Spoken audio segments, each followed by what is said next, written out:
Alright, so today we're working on this F250 and simply replacing the standpipes and the dummy plug on the passenger side.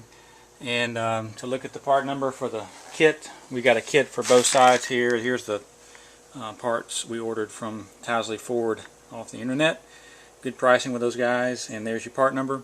Here's your tubes. Here's the old tube with the two-piece model. This is an 04 model, and this was the original tube that came in it, obviously.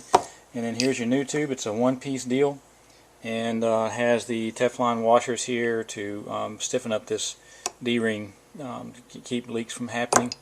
It also comes with two dummy plugs, also with Teflon washers to stiffen up those D-rings. And here's your new one, and there's your old one right there. There you do the two compared to each other, what they look like. And then also the kit comes with a breather to PCV O-ring. Replace that when you do your driver's side, so that you don't get any sensor errors or codes on that. And then I've already removed the oil rail out of the truck. Here's the unit on the passenger side. They're both the same. From side to side, there's your ICP sensor receptacle hole, basically. On this side you would put your this is the old one, but you put your dummy plug in here, and then on the back side hole here you have the old tube that goes in down to the block, which ties into your branch tube on your ICP system, or your high pressure oil system, I'm sorry, and ICP as well. But anyway, one of the questions that I've always been curious about, this is actually the first time I pulled this valve cover off of this side on my truck. I was curious about this evaporator housing. When you pull the oil rail out, you cannot get to two bolts on your oil rail, and there's just not enough clearance. So I was afraid I was going to pull the whole evaporator out, but we just pulled the cover off.